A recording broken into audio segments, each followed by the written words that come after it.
बिस्मिल्लाहिर्रहमानिर्रहीम, अस्सलाम वालेकुम। आप देख रहे हैं मुझे मेरे यूट्यूब चैनल पर और मैं मुज़म्मिल अवान हूँ। 2013 में मुस्लिम लीग नून 2/3 अक्सरियत से हुकूमत बना चुकी थी और 2013 के ही इख्तिताम में लंदन प्लान जो है उसको हतमी शक्ल दी जा रही थी। लंदन प्लान तैयार किया जा रहा था।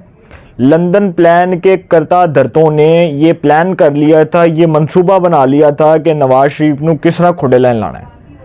अब ये आज बड़ी इंटरेस्टिंग स्टोरी है, इसको आपने लास्ट तक सुनना है और इसको ज़्यादा से ज़्यादा शेयर करना है।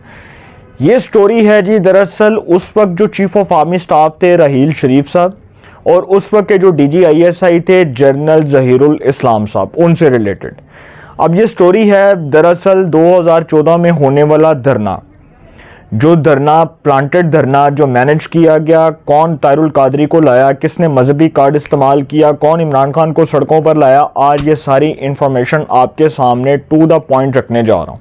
बहुत इंटरेस्टिंग इंफॉर्मेशन है, इसको गौर से सुनिएगा और इसको ज़्यादा से ज़्यादा शेयर कीजिएगा। 2014 जो है ना उसमें धरने शुरू हो गए थे और 2013 के अख्तिताम में जो लंदन मुलाकातें हो रही थी, लंदन प्लान बन रहा था, उसमें उस वक्त के जो DGISI थे जनरल ज़हीरुल इस्लाम साहब, जो नवाज शरीफ के बदतरीन हरीफों में शुमार होते थे और सख्त मुखालिफ थे और बिल्कुल ऐसे ही थे जिस तरह 2011 के अंदर जो उस वक्त के DGISI थे जनरल शुजा पाशा, जो इमरान खान को अपनी नर्सरी में परवान, अपनी गोद में परवान दे चुके थे, अपनी गोद में जो है उनको पाल पोस के बड़ा कर चुके थे, जो इमरान खान को हाथ पकड़कर पाकिस्तान की सियासत में लेकर आए। जब 2011 में इमरान खान साहब ने मीनार पाकिस्तान पर एक जलसा किया तो सर उस वक्त लोग हैरान थे कि नवाज शरीफ और पीपल्स पार्टी को तोड़ने के लिए ये कौन सा तीसरा बंदा आ गया जो सियासत में कभी था ही नहीं। 2002 में इमरान खान साहब एक कौमी असम्बली की नशिस्त जीते थे मियाँ वाली से और उस वक्त उबैदुल्ला शादी खेल चुके मुस्लिम लीग काफ का हिस्सा हुआ करते थे। तो इमरान खान साहब जो हैं जी मियाँ वाली से रुकने कौमी असम्बली बने और उसके बाद वो मजलिस शूरा पार्लियामेंट के रुकन बने और 2002 के इंतखाबात में ही डॉक्टर तारुल कादरी साहब जो हैं वो भी कामयाब हुए थे। और इसी ये जो है यही जो इनका हल्का है, ये टाउनशिप वाला, ये जो शाह जलानी रोड है जिधर इनका ये मिनाजुल कुरान है, तहरीके मिनाजुल कुरान है, तो प्रोफेसर डॉक्टर अलामा तारुल कादरी पाकिस्तान अवामी तहरीक के प्लेटफॉर्म से इलेक्शन कंटेस्ट कर रहे थे और वो कामयाब हुए।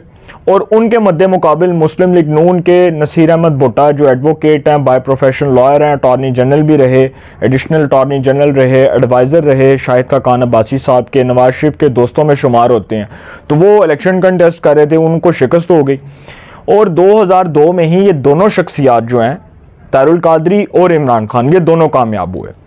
फिर ये कौमी असम्बली के रुकन बने। इसी तरह ये परवेज़ मुशर्रफ के रेफरेंडम का भी हिस्सा रहे और आपको याद है ना कि परवेज़ मुशर्रफ साहब का जो रेफरेंडम था उसमें बाकायदा तौर पर कुछ लोगों को तैयार किया गया था, तो 2014 के जो धरने थे उसमें दरअसल जो है ना एक चीज़ तो मैं आपको बता दूं कि बड़ी मोहतात अंदाज में मैं ये बात करूंगा और ये ख़बर है, बड़ी ऑथेंटिक ख़बर है कि 2014 के धरने जो करवाए गए थे ये एक इल्ज़ाम है और इमरान खान साहब के इंतहाई करीबी रहने वाले, इंतहाई करीबी शख्सियत समझे जाने वाले शख्स जो अब इमरान खान के साथ नहीं है, वो ये बताते हैं कि 2014 के धरने में कुछ पाकिस्तान के सहाफ़ी भी इन्वॉल्व थे। अब मैं उनके खैर नाम नहीं लूँगा। कुछ पाकिस्तान के मीडिया चैनल्स भी इन्वॉल्व थे, कुछ पाकिस्तान के अंदर जो उस वक्त की जो सिक्योरिटी इस्टेब्लिशमेंट के करता धरता थे वो भी इन्वॉल्व थे। और सबसे बड़ा इल्ज़ाम ये है कि 2014 का धरना राहील शरीफ ने करवाया, वो ये कहते हैं, उनका ये इल्ज़ाम है। अब राहील शरीफ साहब जिनके बारे में एक बड़ा आप समझ लें कि पॉजिटिव एक इमेज दिखाया जा रहा था मीडिया के अंदर कि जी ये बहुत अच्छा शख्स है, ये जमहूरियत पसंद है, ये डेमोक्रेटिक सोच रखने वाला शख्स है, ये एक्सटेंशन नहीं लेगा, तो सर उनके जाने के बाद वो कहते हैं ना कि तेरी याद आई तेरे जाने के बाद, तो वो उनके जाने के बाद पता चला कि वो क्या गोल खिला के गए, ये भी मैं आपको आगे जाके बताऊंगा। अब जो ज़हीरुल इस्लाम साहब है ना जी, इनका किरदार किसी से ढका छुपा नहीं था। 2014 के धरनों में ज़हीरुल इस्लाम साहब के बारे में बताया जाता है कि ये मरकज़ी किरदार थे, ये बतौर DG ISI खिदमात सर अंजाम दे रहे थे और नवाज शरीफ साहब पर इस्तीफ़े का दबाव डाल रहे थे। और इसी तरह ज़हीरुल इस्लाम साहब ने क्या किया कि मार्शल लॉ लगवाने के लिए, मुल्क में साजिश करवाने के लिए उन्होंने फ़ौज के अंदर से 4 से 5 कोर कमांडर्स को अपने साथ मिलाया और उनको अपने साथ मिलाकर वो पूरी खेप तैयार कर ली कि जी नवाज शरीफ को किसी तरह इक़्तिदार से फारिग कर दिया जाए। वो प्लान था उनका, वही तो प्लान उन्होंने बनाया कि किस तरह नवाज शरीफ साहब को एक जो है गैर जमहूरी सोच के ज़रिए इक़्तिदार से फारिग किया जाए, क्योंकि सर नवाज शरीफ साहब 2013 के इंतखाबात में 2/3 मेजॉरिटी के साथ कामयाब हुए थे। 2013 के इंतखाबात में वो 2/3 मेजॉरिटी, 2/3 अक्सरियत के साथ इक़्तिदार में आए और ये एक बहुत बड़ी उनके पास मेजॉरिटी थी जिसको कोई बड़ी आसानी के साथ जो है वो ख़त्म नहीं कर सकता था। 2/3 मेजॉरिटी बहुत ज़्यादा अक्सरियत थी, मतलब आप 90% पार्लियामेंट जो है वो आपकी पार्टी को सपोर्ट कर रही है। फजलुर रहमान साहब भी उनके तादी थे। तो इसी तरह जी इमरान खान साहब के जो एक दस्ते राज थे, उन्होंने बताया कि 2014 के धरनों के पीछे ज़हीरुल इस्लाम के साथ साथ राहील शरीफ का भी याद था, और राहील शरीफ जो कि उस वक्त चीफ ऑफ आर्मी स्टाफ थे, उनके बगैर कुछ भी नहीं हो सकता था। बात तो वैसे सही की कि जो आर्मी चीफ होता है वो पॉलिसी मेकर होता है इदारे का, तो आर्मी चीफ अगर उसके नीचे ये इतना बड़ा काम हो रहा है तो क्या आर्मी चीफ लाइलम होगा? ऐसा हो ही नहीं सकता। आर्मी चीफ साहब जो होते हैं ना, जिस तरह बाजवा साहब थे, बाजवा साहब के नीचे फैज़ हमीद साहब थे, तो फैज़ हमीद साहब को वो डायरेक्शंस बाजवा साहब ने नहीं दी थी जिन डायरेक्शंस के मुताबिक फैज़ हमीद खुद फैसला कर सकते थे। फैसला हमेशा सरबराह का होता है। अफवाज पाकिस्तान के अंदर सरबराह की हैसियत से काम करने वाले जो राहील शरीफ हैं वो इन तमाम मामलात से लाइलम नहीं थे, उनको तमाम मामलात का बखूबी अंदाज़ा था। ये एक अखबार में भी ये खबर आ चुकी है और पता चल चुका है कि उस वक्त जो राहील शरीफ साहब हैं उनसे इमरान खान साहब ने जब कहा कि जी मैं मुलाकात करने जा रहा हूं, तो इमरान खान साहब के चेहरे की वो खुशी, वो मुस्कुराहट, वो बता रही थी कि कुछ गड़बड़ है, था ना। तो 2014 में ही जब वो अल्लाह उन लोगों को जन्नत में जगह दे, वो जो मिनाजुल कुरान के लोग जो शहीद हुए, और जिस तरह से फिर तारुल कादरी साहब सड़कों पर आए, इमरान खान साहब ने भी उधर से, इमरान खान जहरी गल है सर, उन्होंने बहाना लब गया, उन्हें क्या बंदे मरे ने, लाशां डिगियां ने, मैं भी सियासत कर ला, वो भी सड़कों पर आ गया। तो इसी तरह जी उन्होंने सियासत चमकाने के लिए, लाशों के ऊपर सियासत करने के लिए तारुल कादरी साहब ने और इमरान खान साहब ने एका किया, गठजोड़ किया और दोनों बैठ गए धरने में। और दोनों ने फिर वहाँ पर बैठ के, आपको याद है कि ईद की नमाज भी पढ़ी थी, 7 गले लगे थे और 120 दिन का आई थिंक वो धरना था। बड़ा उसने पाकिस्तान की सियासत में बड़ा उसने नाम बनाया उस धरने ने। अच्छे तौर पर नहीं बनाया, जिस तरह भी बनाया बना सर, लेकिन सबको पता था कि ये किस तरह मैनेज हुआ, ये कौन करवा रहा है, और पाकिस्तान में मजहबी कार्ड कौन इस्तेमाल कराता है ये भी सबको पता है। इसके ऊपर भी किसी से ढकी छुपी बातें नहीं मैं करूंगा। तो सर जो 2014 का धरना था ना, इस हवाले से BBC को इंटरव्यू दिया था मुशाहिदुल्लाह खान साहब ने, आपको याद होगा, और उस वक्त वो वजीर थे मौसमियाती तब्दीली के, नवाज शरीफ साहब की कैबिनेट के वो मिनिस्टर थे।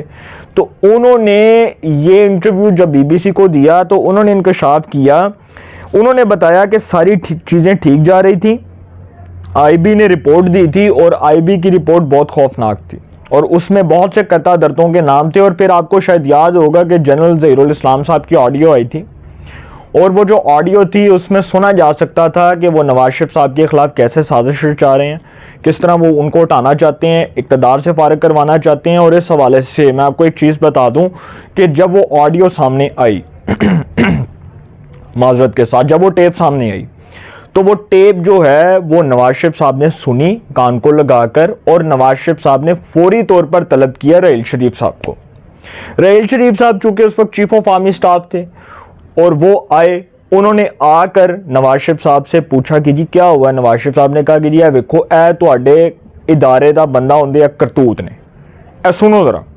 तो राहील शरीफ साहब ने वो टेप सुनी और उसमें वो पता चला कि किस तरह वो जो है वो करता धरता ज़हीरुल इस्लाम साहब जो नवाज शरीफ की हुकूमत का तख्ता उल्टाना चाहते थे, वो किस तरह से सारी प्लानिंग कर रहे हैं। तो राहील शरीफ साहब ने फौरी तौर पर उन्होंने कहा कि DG/ISI साहब जो है वो हाजिर हों, वज़ीर-ए-आज़म हाउस आए। वज़ीर-ए-आज़म हाउस आए वो, राहील शरीफ साहब ने अपनी मौजूदगी में, वज़ीर-ए-आज़म साहब भी बैठे हुए थे, नवाज शरीफ साहब जो कि उस वक्त वज़ीर-ए-आज़म थे, उनकी मौजूदगी में उनसे सवाल किया कि क्या ये आपकी है, ये ऑडियो आपकी है, ये टेप आपकी है। उन्होंने कहा जी मेरी है। रहील शरीफ साहब ने कहा यू मे गो नाउ, आप जा सकते हैं, आपको इजाज़त, आप जा सकते हैं। उठे और निकल के बाहर। तो नवाज शरीफ साहब ने कहा कि जी ये देख लें, ये था वो बंदा जिसने साजिश की हमारे खिलाफ। रहील शरीफ साहब ने मट्टी डालने की कोशिश की, क्योंकि ज़ाहिर बात है इदारे के अंदर, फ़ौज के अंदर एक डिसिप्लिन आ जाता है ना फिर, और फ़ौज के अंदर नज़्म व ज़ब्त की बड़ी बात होती है।